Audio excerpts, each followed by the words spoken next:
Hello students, welcome back to my YouTube channel commerce and math classes. और आज हम sampling के जो ये क्वेश्चन है वो कंप्लीट कर लेंगे। उसके बाद जो है नेक्स्ट सीरीज की तरफ चलेंगे हम लोग। देखिए, मैंने आप लोगों को जो कोर्स के अंदर है लगभग ऑलमोस्ट सारी चीज़ें करवा दी है। इंडेक्स नंबर हमारा चल रहा है और इंडेक्स नंबर के बाद जो है आपका कौन सा आएगा, वाइटल स्टैटिस्टिक्स और उसके बाद ऑर्गेनाइजेशन। इनके क्वेश्चन करवाने के बाद जो है स्टैटिस्टिक्स पोर्शन पूरा हो जाएगा। उसके बाद स्टैटिस्टिक्स में न्यूमेरिकल सीरीज हम चलाएंगे और इकोनॉमिक्स साथ में चलती रहेगी, ठीक है। और ये दोनों चीज़ें जो है ना हम कंप्लीट कर लेंगे विद इन 10 डेज। और उसके बाद जो है ना कंप्यूटर में आप लोगों को पढ़ाऊंगा एक साथ, और एक साथ जो है हम कंप्यूटर भी में पढ़ाने वाला कुछ भी नहीं है। अगर हम ज़्यादा से ज़्यादा एमसीक्यू डिस्कशन कर लें तो वो अच्छा रहेगा। और साथ में जो है मैथमेटिक्स रहेगी, ठीक है। और राजस्थान इकोनॉमी भी हम इसके साथ ही पढ़ेंगे। उसके बाद जो होगा ना वो करंट अफेयर और प्लस इकोनॉमिक सर्वे जो है ना उसको हम डिस्कशन करेंगे। और मैं बता दूं कि स्टैटिस्टिक्स की जो क्लासेज हैं वो लगातार चलती रहेगी, क्योंकि अभी जो हम क्या कर रहे हैं, अभी तो हम कोर्स को खत्म कर रहे हैं और उसके बाद हम जो है न्यूमेरिकल सीरीज रह जाएगी हमारी, ठीक है, न्यूमेरिकल सीरीज। और उसके बाद जो है एमसीक्यू, और ठीक है उसके बाद जो हम जो है जो भी क्वेश्चंस आए हुए हैं पुराने पेपर्स वगैरह उनको हम डिस्कशन करेंगे। यानी हमें ज़्यादा जो फोकस करना है वो हम एमसीक्यूज के ऊपर ही करेंगे। देखिए, क्वेश्चन नंबर 56 क्या आता है।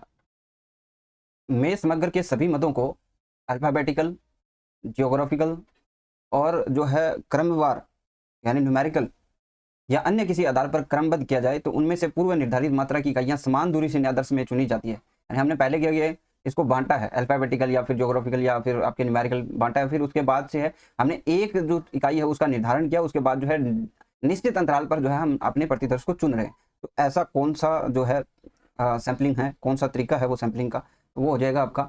देखिए यहाँ पे क्रमबद्ध बोल दिया ना, तो इन्होंने क्या किया, व्यवस्थित लिख दिया, यहाँ पे सिस्टमेटिक लिख दिया, ठीक है। तो आपको यहाँ पे घबराना नहीं है, क्रमबद्ध और सिस्टमेटिक दोनों चीजें एक ही है। यहाँ पे भी ऑप्शन आपका सही हो जाएगा। 25 इकाइयों के समग्र में से 2 इकाइयों का चुनाव बिना प्रतिस्थापन, simple random sampling without replacement, यादृच्छिक प्रतिचयन से किया जाना है। 25 में से हम क्या कर रहे हैं, ऐसे प्रतिदर्श की कुल संख्या। अच्छा, प्रतिदर्श की संख्या जाननी है तो क्या हो जाएगा, फॉर्मूला एनसीएन होगा। और एनसीएन यहाँ पे 25 2 और 25 गुणा 24 बटे क्या हो जाएगा 2 गुणा 1, यहाँ से काटा तो ये 12 और 12 6 60 6 12 दूनी 24 और 30 300 हो जाएगा। ये ऑप्शन आप इसमें सही करोगे। आगे सर्टिफाइड जो आपका सैम्पलिंग है किस श्रेणी में आता है, ये एक अच्छा क्वेश्चन है। यहाँ पे आपका ये जो आता है वो प्रतिबंधित के अंदर आता है। देखिए, जब हम सीमित की बात करें, लिमिटेड की बात करें या फिर प्रतिबंधित की बात करें तो उसमें कौन कौन सी चीजें आपके शामिल हो जाएगी, सिस्टमेटिक, ठीक है, रैंडम और मिक्स्ड और सर्टिफाइड, आपका मल्टी स्टेज आ गया। और उसके बाद जो है एरिया सैम्पलिंग, क्लस्टर सैम्पलिंग, ये सारे क्या हैं, लिमिटेड और जो है सैम्पलिंग में आते हैं। क्यों, क्योंकि इसमें कहीं ना कहीं हम जो है सिस्टमेटिक तरीके से बनाते हैं। जैसे अगर हम सिस्टमेटिक में बात करें तो यहाँ पे हम क्या करते हैं, हम इनको अलग अलग पहले बांटते हैं, फिर उसके बाद जो है ना उसके बाद उसको एक इकाई को हम चुनते हैं और रैंडमली, और उसके बाद जो है निश्चित अंतराल पर हम इकाइयों को लेते हैं। विश्व कप के लिए क्रिकेट टीम का चयन कहा जाएगा। विश्व कप के लिए जो टीम का चयन है उसको हम क्या कहेंगे। देखिए, ये विश्व कप की बात कर रहा है तो ये हमारा क्या है, पर्पज है, तो प्रपोजिव हो जाएगा ये साउद्देश्य, ठीक है। ये तो सब रैंडम है, इसमें तो किसी को रैंडम उठा लें, जरूरी नहीं है टीम का चयन हो ना हो।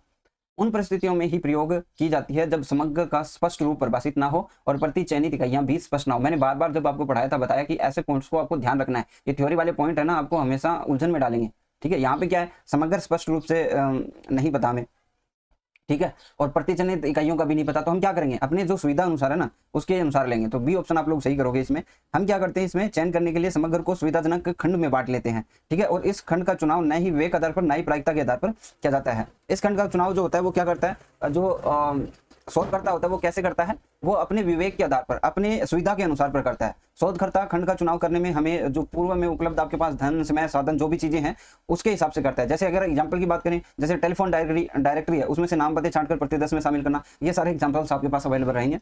आगे हम बात करते हैं, एक प्रतिदर्श सर्वेक्षण का स्कोप किस पर निर्भर करता है। तो ये बात उद्देश्य पर भी निर्भर करता है, स्कोप बोल रहे हैं, रिसोर्सेज, समय की उपलब्धता, सभी डी ऑप्शन हो जाएगा।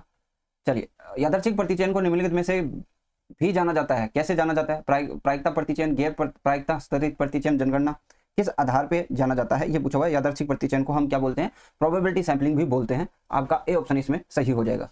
प्रतिचयन की वह विधि जिसमें जनसंख्याओं को विभिन्न सहजातीय होमोजेनियस समूह में किसी विशेषता के अनुसार विभाजित किया जाता है, वह विधि कौन सी है। बढ़िया क्वेश्चन है ये भी आपका। ये क्या है, सर्टिफाइड है। यह विधि क्या है, देव निर्देशन व जो गैर देव निर्देशन है, सविचार निर्देशन, दोनों का क्या है, मिश्रित रूप होता है, ठीक है। और ये भी आपकी प्रतिबंधित है, सीमित है, ठीक है। क्या है, प्रतिबंधित और सीमित, ध्यान दीजिएगा, यहाँ पे हम क्या करते हैं, होमोजीनियस के अनुसार जो है ना पहले बांट लेते हैं, फिर उसके बाद जो है ना उसको रैंडमली पिकअप करते हैं। ठीक है, क्लियर है। यदि किसी घटना में m ढंग है और न होने के n ढंग है तो उस घटना के घटित होने की प्रायिकता क्या होगी, तो होने की क्या हो जाएगी भाई, m प्लस n, और नहीं होने की क्या हो जाएगी, n प्लस n। क्लियर है, दोनों ही चीजें आपको याद रखनी है, ए ऑप्शन इसमें सही हो जाएगा। नेक्स्ट, प्रतिचयन ही सिर्फ एक तरीका है एक बल्ब की जिंदगी, खून की एक व्यक्ति के खून। तो ये क्वेश्चन पूछा हुआ है 2018 के अंदर संगणक में पूछा था सबसे पहले ये। ठीक है, प्रतिदर्श अध्ययन या अनुसंधान में सूक्ष्मता इनमें से किस में नहीं हो सकती। चलिए देखते हैं क्या बोला हुआ है। जो प्रतिचयन में सूक्ष्मता है, जो प्रिसिशन है, उससे मतलब क्या है, उसका जैसे हम प्रतिदर्श के अनुमान में ये देखते हैं कि कितने एक दूसरे के करीब है। उदाहरण के लिए अगर मान लीजिए आपके पास स्टैंडर्ड एरर है, अगर उसका जो है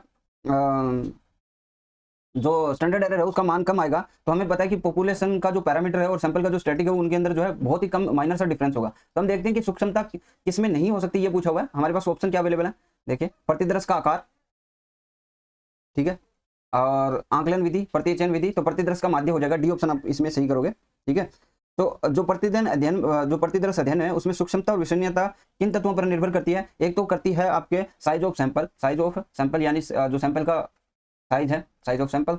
एंड दूसरा क्या रहेगा, वो होगा मेथड ऑफ एस्टिमेट, कैसे हमने एस्टिमेट करा है ना, एज मेथड ऑफ एस्टिमेट। उसके बाद जो है आपका मेथड ऑफ सैम्पलिंग, हमने कैसे सैम्पलिंग को लिया है, कैसे कौन से जो है सैम्पलिंग का मेथड हम यूज कर रहे हैं। ठीक है, ये माध्य नहीं होगा, ये तो हम बाद में कैलकुलेशन करते हैं। Size of sample, method of sampling और method of estimate of sampling. Clear है, तीन चीजें आप याद रखोगे। बड़ी संख्याएं छोटी संख्याओं की अपेक्षा अधिक स्थिर होती है, यह निर्देशन सर्वेक्षण का कौन सा नियम है। ये तीनों मैंने आपको पढ़ाया था, अगर आपको याद होगा तो, चारों पढ़ाई है। वैधता का नियम भी मैंने आपको बताया था, ठीक है, वैलिडिटी का जो रूल है वो भी मैंने पढ़ाया था। ठीक है, तो इसमें क्या हो जाएगा, लॉ ऑफ इनर्शिया, महक जड़ता का जम, law of inertia of large numbers. ठीक है, क्या होता है इसमें सिंपल सी एक चीज है कि बड़ी संख्या छोटी संख्या से क्या होती है, अधिक स्थिर होती है, बस इतना सही है।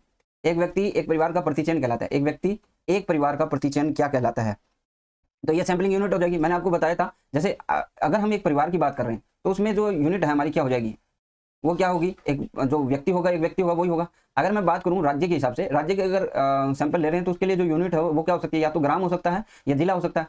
ठीक है, और ग्राम की अगर हम बात करें तो उसमें क्या होता है, एक परिवार हो सकता है यूनिट, और परिवार की अगर हम बात करें तो एक व्यक्ति हो सकता है यूनिट। ठीक है, सैम्पलिंग यूनिट हो जाएगा ये। एक व्यक्ति को एक परिवार में प्रतिचयन करना क्या कहलाता है, ये सैम्पलिंग यूनिट है, बस इतनी बात है यहाँ पे जो पूछा हुआ है। समग्र में से चुने गए प्रतिदर्श की इकाइयों के अभिलक्षणों का संख्यांकीय माप क्या कहलाता है।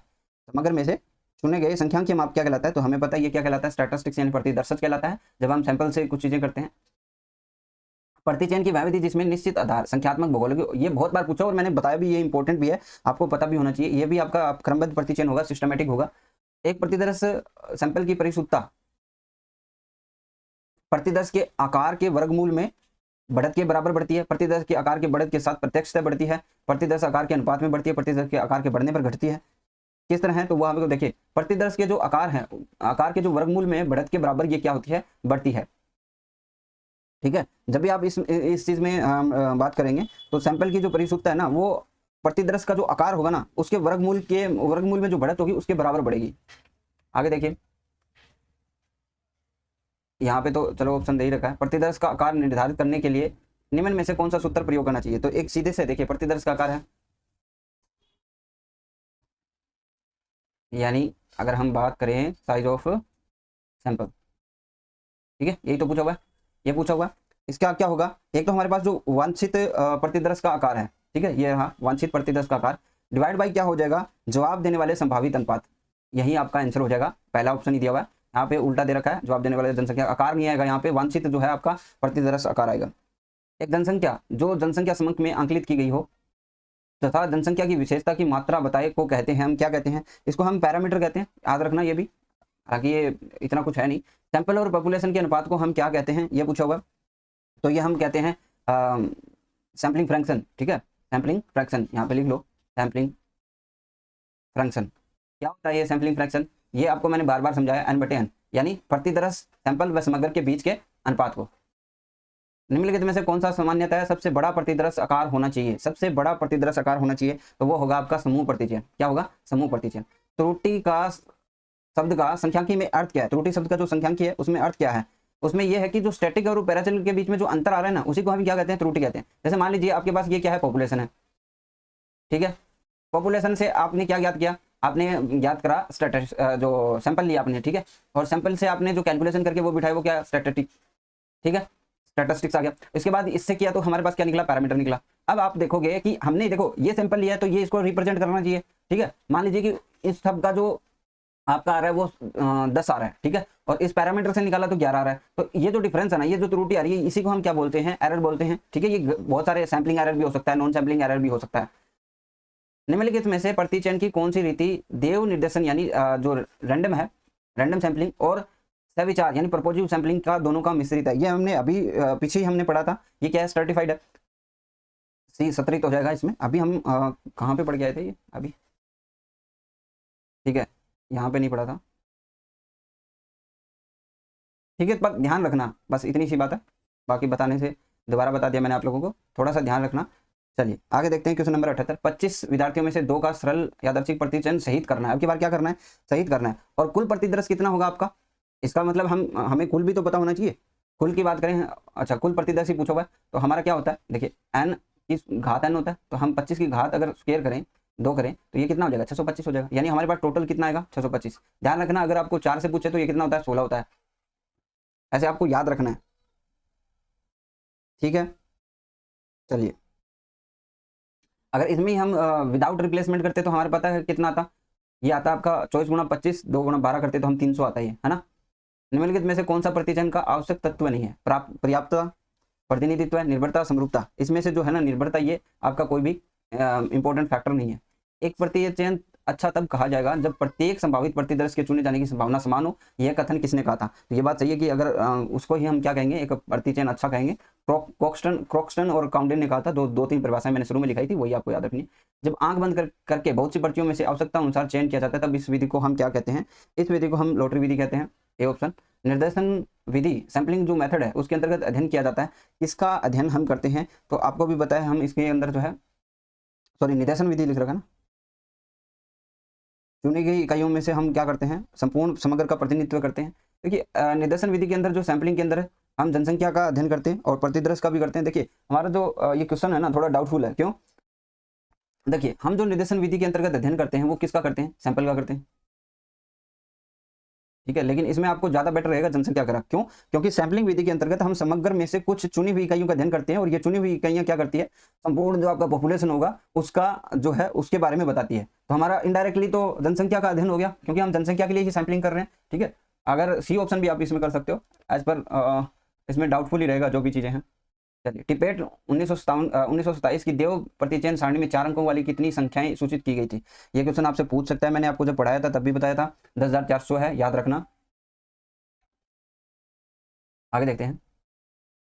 साधारण देव प्रतिचयन प्रभावी होता है यदि, कब प्रभावी होगा ये अगर अगर आपका जो है समग्र विशेष विषम रूपी नहीं है और विभिन्न खंडों में हो, ठीक है। तो ये आपका ए और सी दोनों हो जाएगा। सॉरी यहाँ पे क्या लिखा हुआ है, ठीक है, ये विभिन्न खंडों नहीं, समग्र बहुत बड़ा नहीं है। तो आपका साधारण की बात कर रहे हैं तो अगर समग्र विभिन्न खंडों में नहीं, आपका अगर समग्र जो है बहुत बड़ा नहीं है तो आपकी विधि प्रभावी हो जाएगी, क्योंकि हम रैंडमली इसमें चीजें सेलेक्ट करते हैं। प्रतिचयन से संबंधित है, देखिए प्रायिकता सिद्धांत भी है, मैक्सवर्ता भी है और स्टैटिस्टिकल रेगुलरिटी जो है ये मेथड भी है, तो डी ऑप्शन हो जाएगा। लॉटरी निकालने के लिए प्रतिचयन की किस विधि का प्रयोग किया जाता है, इसलिए हम इसमें जो विधि का प्रयोग करते हैं हम सरल देव प्रतिचयन विधि है। देखिए जब हम बात करते हैं असीमित, सीमित और वो तो हमने पढ़ा है, 4-5 चीजें मैंने बताई है। अगर हम असीमित या सरल देव निर्देशन की बात करें, ठीक है, अनरिस्ट्रिक्टेड जो है उसके बारे में हम बात करते हैं, तो आपके पास 4 मेथड रहते हैं। एक तो लॉटरी मेथड हो गया, use of random number tables bye rotating the drum और ग्रिड सिस्टम, ये 4 रहता है। लॉटरी जो संख्याएं हैं यादृच्छिक संख्याओं का प्रयोग करके ढोल घुमाकर, या फिर हम ग्रिड सिस्टम से करते हैं। ये चीजें आपको याद रहनी चाहिए। प्रतिचयन की रीति किस दशा के लिए उपयुक्त नहीं है, तो अगर हम बात करें समुद्र जल की कुल लवणता के बराबर खाद्य पदार्थों के स्वाद के लिए, कार के प्रकार जानने के लिए, कोयले को कुल भंडार ज्ञात करने के लिए, रीति किस दिशा के लिए उपयुक्त नहीं है, तो कार के प्रकार जानने के लिए ये उपयुक्त नहीं है। एक यादृच्छिक प्रतिचयन की सूक्ष्मता बढ़ती है, कब हम बढ़ती है, ये हमने कर लिया शायद ना, प्रति 10 के आकार के वर्गमूल, ठीक है, वर्ती के अनुपात में बढ़ती है, ये हमने कर लिया था,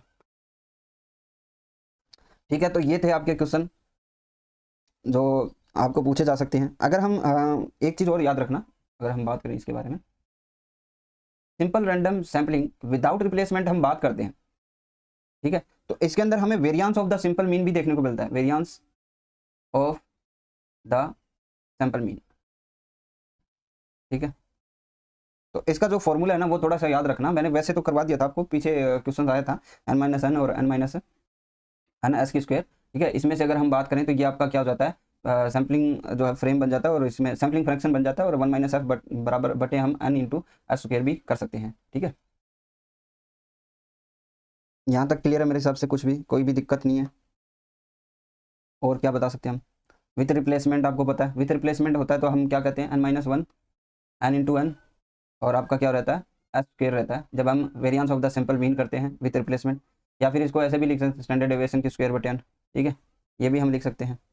और वैसे और तो क्या है इसमें, ठीक है, ये चीज़ें हैं जो आप लोगों को याद करनी है। अब जो है ना सैम्पलिंग हमारा कंप्लीट हो चुका है, तो मैं अब आगे जो काल श्रेणी है उसके क्वेश्चंस कराऊंगा, तो वो भी आप थोड़ा सा देख लेना। और वैसे देखिए आप हमारे चैनल पे जाकर स्टैटिस्टिक्स एमसीक्यूज की जो सीरीज है ना वो भी देख सकते हो, ठीक है, बेटर रहेगा आपके लिए। चलिए देखिए, अब एक चीज़ और मैं बताना चाहूँगा जो नेक्स्ट वीडियो में करेंगे, ठीक है, अभी रहने दो। तो आज के लिए बस इतना ही, थैंक यू।